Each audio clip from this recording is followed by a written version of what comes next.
Hi, I'm here to introduce you India's most affordable Modbus to Ethernet converter.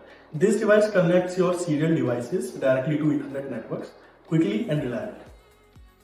It is perfect for Modbus TCP to Modbus RTU devices. In simple words, it helps you make your Modbus RTU sensors smarter using IP technology over Ethernet. Now, why this is useful? In many industrial devices, you have the communication of around 500 to 900 meters approximately. With this device, you can increase that communication across your entire local network. Also, with this device, you can see multiple sensors data at one place. Here are some key features. High-speed RS485 to Ethernet conversion. Works on huge DC range from 4.75 to 24 volts. Built with industrial-grade components for tough environments. Inbuilt web server for device configuration, compact and lightweight that fits easily into DIN rails or panels.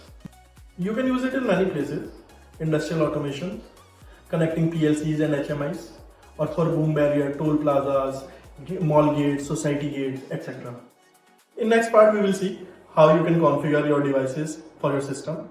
Stay tuned for part 2.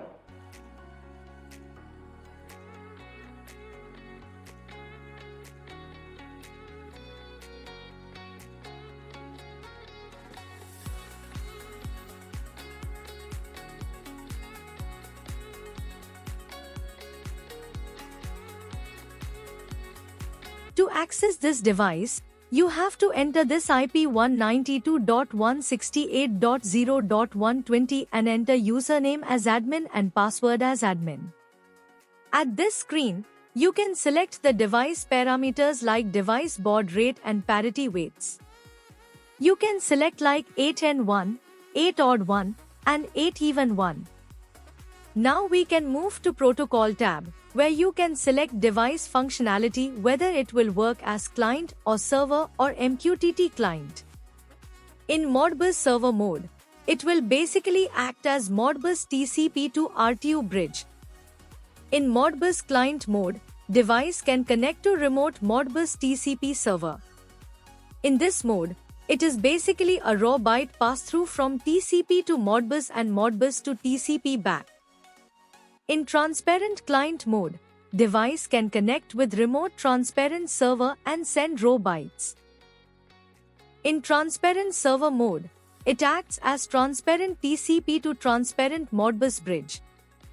In MQTT client mode, device can connect with any MQTT brokers and can publish and subscribe the messages. You can configure MQTT client ID, MQTT broker address, port number, keep a lifetime, and publish and subscribe topic. You can use this tab, Network tab, to select the device IP address. Here you can configure the device IP.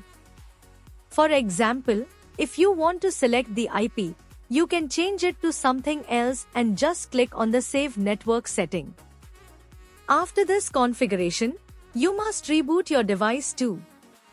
At this tab, you can select a network configuration like changing the IP gateway and subnet mask for DNS server.